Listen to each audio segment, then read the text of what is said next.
Episode 1 of Tacos and Jockos. I'm Bear. Who are you? I'm Twitch, the shield bearer of faith. Where are we? Somewhere the heck in Florida. Arcadia, Florida. We've been like the extent of Florida, it feels like to me today. Yeah. Minus about 4 hours of intermittent air quotes sleep in the truck, and I think you've had about the same. Yeah. I've been up since 4:30 yesterday morning. It's 5:30 today p.m., so 37-ish hours. We had kids over at my house the night before. Yeah. All the kids. Yep. And we left Oklahoma and came to Florida because Hurricane Ian is destroying everything. Except it's not. And that's actually kind of frustrating because we went to Northport because we heard from Northport that it was really bad, and it's not that bad. Then we went down to Cape Coral. Cape Coral, yep. What'd you see in Cape Coral, bro? So I took like a brief video of it, and it's not meant to, make anyone else look bad. So I'm not going to show you guys, but I did take a video to send it to a contact that we have back home that knew someone here, so they got us information for an address, and their reporting was there were trees down in their area, like in their yard, and that it was like a 60-year-old woman. And so we drove hours kind of out of the way, but it was towards a area that we were told was hit hard. And we go to this neighborhood, and the video I took was like 10 seconds. I sent it back to my contact. I was like, they don't need help here. They had time to water their plants. Like they were outside watering whatever bush they had in their front yard. There were no trees down in their yard. So to me, the last one of these that I was part of, and I think the last one you were part of, was Kentucky, where entire towns didn't exist. And the scale of this is just very different to me. Yeah, with Kentucky, we're going in, and where there was a neighborhood, there's one house left. Yeah. And here, it's weird because, and it's not belittling what has gone on here, but it's like, you keep hearing from everybody, it's bad, it's bad, it's bad. And I'm looking around, I'm like, guys, I couldn't fill our dump truck, Shaniqua, with the debris from one neighborhood here. Yeah. One neighborhood here wouldn't fill Shaniqua. Like, I look at the yards that we can immediately see, and they're done. I burned more brush than that. I took down 9 trees in my house last week. And that's more brush than what's in this entire neighborhood right here for vegetative debris on a Category 4 hurricane. Straight across from where we're at, there is a tree that is down that is not affecting anything. So we've seen trees that are down, but they're not actually altering life currently. And that's the stuff we were caring about. Yeah, because if we're going to spin up the Bear Nation, if we're going to spin up y'all, it needs to be for good reason. Right? Like, forsake not the widow and the orphan, be the hands and feet of the Most High. Right? Yeah. It's like inconvenient. It's like, and I don't want somebody to drive from Ohio to Florida to help somebody with the inconvenient tree that's kind of down in their backyard. Versus Kentucky, when we were there on that storm, we were pulling a 36-inch diameter oak tree out of the center of people's houses over and over and over again. So it's just a different scale. And the flooding is the flooding. What Grindstone does is we do hot meals, support local law enforcement, EMS, fire, and then construction and vegetative debris. There's not that much construction and vegetative debris. It's, again, one house, one neighborhood, a few houses in Kentucky, Cynthia's house, Mayfield. That was 1,000 yards of debris. Yep. 1,000 yards of debris. The dump truck holds 17 yards, so do the math on that, right? Yep. A lot of that we moved by hand because it was so scattered in such a large area. You couldn't take the power equipment effectively. You had to gather it in piles. And for comparison, here we are in Arcadia, northwest of Cape Coral and Fort Myers, that got hit the hardest. And we were just in Cape Coral earlier. And we're going to Fort Myers tomorrow. And we're going to Fort Myers tomorrow. And subject to change, right? Who knows what the Father's going to show us tomorrow. But we're in Arcadia, which is northeast of Fort Myers and Cape Coral. And I couldn't fill a dump truck with the debris in this neighborhood. I couldn't make one load out of the debris that's in this neighborhood. Yeah. And so it's just a different. I was mentally prepared for chaos. Yeah. Because of what the reporting was, and I got here and I'm like, guys, we're staying in an Airbnb tonight. Yeah. We're not sleeping on the floor of a concrete, sleeping on a slab, sleeping under a poncho. We're sleeping in an Airbnb tonight. Yeah. I'll get it. We'll be in just a second, sir. We're on a phone call. Be right with you. You got it. Thank you. So, and then this guy who's got the Airbnb, he's with ChristianDisasterRelief.org.com, whatever, and nice enough fella, and he's local. And what was he telling you about this? Yeah, so, the best eyes that we need, the best information is going to be from who's already here, right? And so I was asking him what kind of scale they've seen, because maybe we just missed it. Of course, we have not driven the entirety of these cities. So if we're missing it, I want to know. And he told me, yeah, they've had crews working. They had a crew of, he said, I think 7 that was working the last 4 days. They came from somewhere in like North Carolina or something like that. And they weren't finding anything large scale. And I even asked him what their typical stuff is. He was asking me what our typical work type is. And it's very, very similar. He said, without me prompting it, without me telling him ours, he said, yeah, ours is usually the big stuff, like lots of trees down and blocking roads, blocking driveways, on houses. He's like, large scale stuff that you just aren't going to get rid of on your own. And we're not really finding any of that. I said, that's interesting because we aren't either. So he's from this area. He knows people. His church, who he's affiliated with this disaster response, they should know people, right? They should have the connections more than we do. And we're having the same story. We also talked to a local politician. I don't know how much we want to give away on that, because we're not trying to offend anybody. Yeah, she was a very nice woman. Yeah. In a position of leadership in one of the local towns around here, and it's an affluent town. It's another thing that we're seeing with these are generally speaking affluent areas. I mean, the people that I would spin up from the Bear Nation for my own camp to come here to work on these, half of them live in camper trailers. And we're going to come here and pick the debris out of, the $500,000 pool in the backyard of the multi-million-dollar house. It's a weird vibe with that. But in her words, she was very calm, very collected, well-spoken. She meant well. She was representing her constituents well. But she made it sound like a nuclear bomb had gone off in her city. We drove around specifically to locations that she gave us on a map and went and looked. Bro, I've made a bigger mess taking down trees in my backyard. Yeah. So she mentioned flooding in the area she sent us, and we went there and we drove through some neighborhoods, and I even told him, I was like, where's the water? Mm-hmm. Like, she said that her wording was that there was so much water that hadn't receded, they couldn't go in and do anything yet.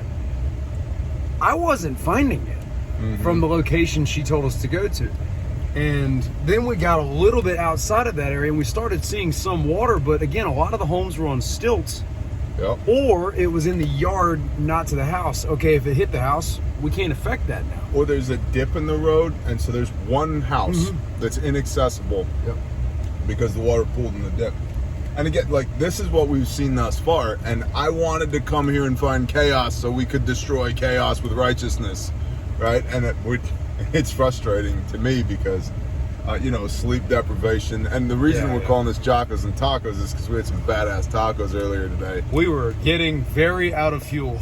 And I think this is Jocko 9 since we got in the truck and left Oklahoma yesterday morning. I'm having something that doesn't have caffeine or things to keep me awake because I want to sleep as soon as they'll let us go. I'm going to sleep regardless of this little black can. So we had some good tacos earlier, and we've driven around everywhere. Like we're working our contacts, we're talking to our people, we're meeting the locals, we're doing our due diligence before we spin up a deployment.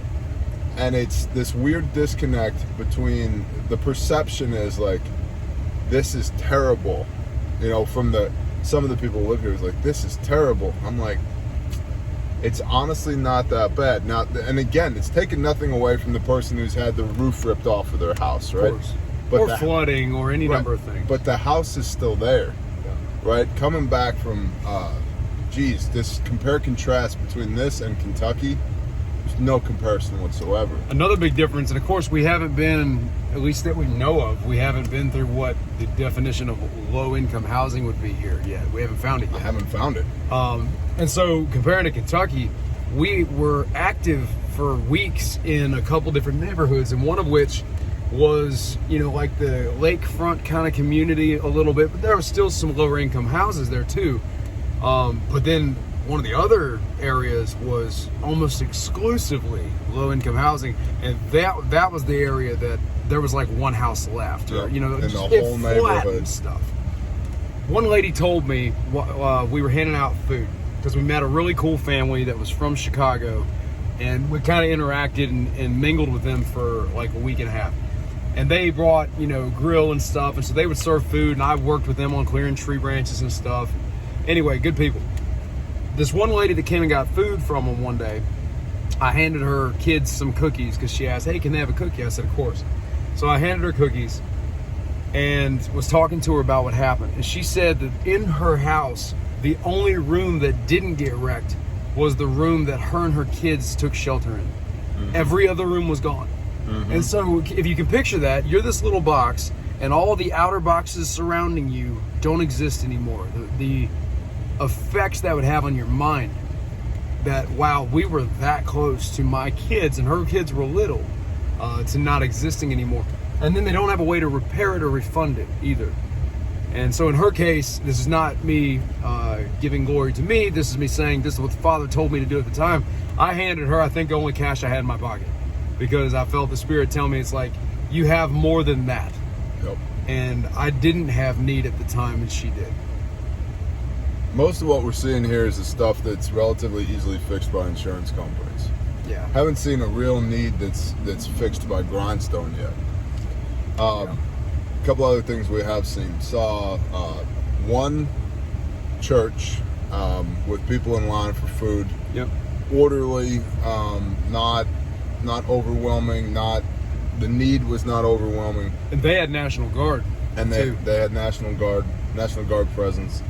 And then police officers, sheriffs, and or armed security at the gas stations that do have gasoline, not rationing the gasoline, but keeping everybody in line. Yep. Just making sure everybody keeps their tempers. And ordering who gets in. So like they're slowing down the pace and preventing people from getting rushed, which is preventing anger. Yep. Yeah. Speaking of anger, Floridians, y'all are terrible at driving. Oh my God. Arkansas was worse though. Oh well, yeah. Arkansas was really bad. We almost got like 4 different wrecks in Arkansas. Yeah. Anyway. Oh my gosh. Yeah. Just calm down, guys. Just calm down. Yeah. Slow down. Just slow down. Just a little bit. We had a vehicle go around us on the right shoulder on a road and almost hit a guy that was walking. That was walking on the shoulder. Yeah. At 60 miles an hour. Yep. Yeah. It would have been a goner. Yep. So we're in Florida. We are doing our due diligence to come down here and do a recon to put a mission together, and thus far haven't seen anything to put a mission together for. Now tomorrow we'll go to Fort Myers. We'll be boots on the ground there. We'll see what's going on there.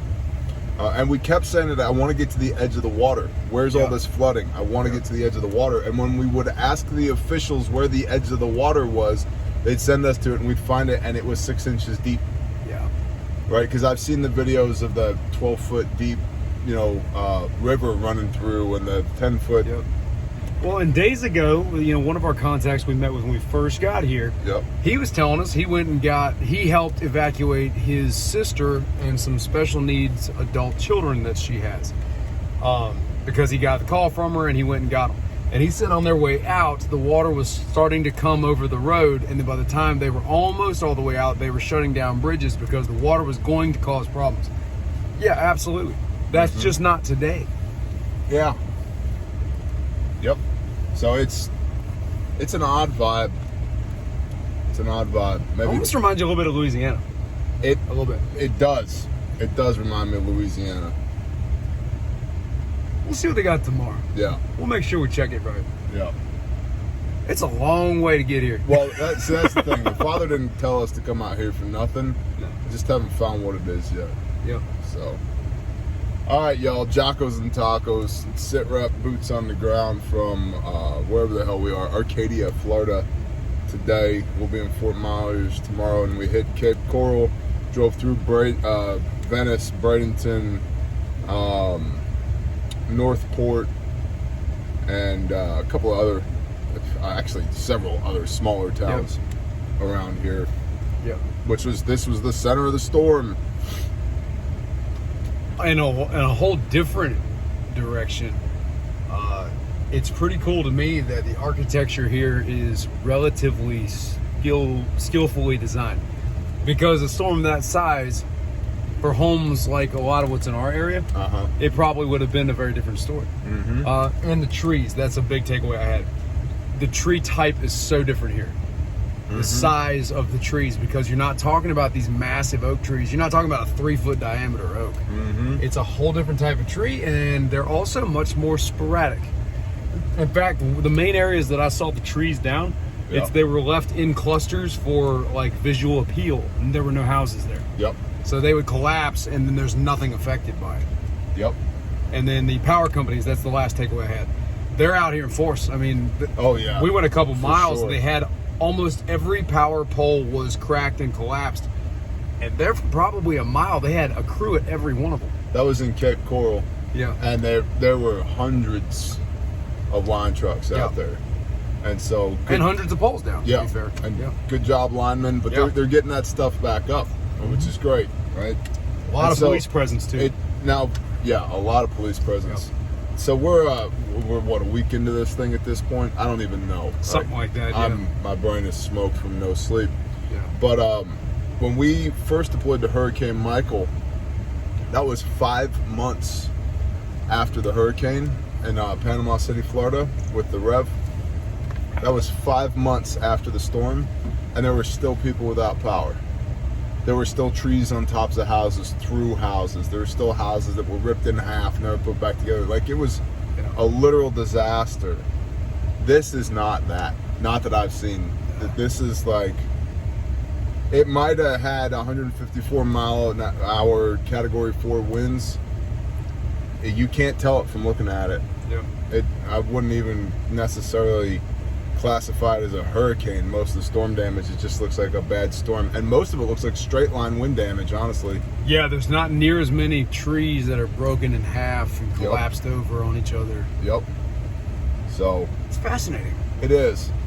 And I know, like, I wanted to shoot a bunch of cool little snippets today and piece it all together in a video for y'all. There's nothing to film. Yeah, I started to, and then I stopped because there was nothing. There's nothing to film. It's just, at least where we have been today, again, caveat, asterisk, it ain't that bad. Praise yacht ain't that bad, but it ain't that bad. And again, it's cool to me that there's been the amount of effort put in to essentially create like a line guard, I guess, at the gas stations. My guess is that's greatly helped. So they have a lot of backed up traffic on the road or in the turning lanes to the gas station, but there is an active effort to regulate how fast people are coming to the gas pumps. But you can buy all the gas you want once you're there. And cash. So there's several stations you have to have cash. Well, we paid cash for tacos as well.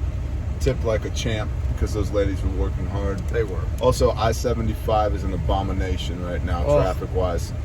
I would take the surface roads and go 20 miles an hour on the surface roads rather than a literal 12 miles an hour on I-75. 12 miles an hour. 12 miles an hour. And when you only got to go 157 miles, no biggie.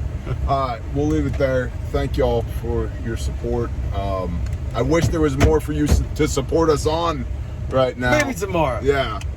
Praise God, though, that there ain't. I thought we were coming to a target-rich environment. Turns out it's play school around here. So, but tomorrow's a new day, so bless y'all. Shalom. Shalom.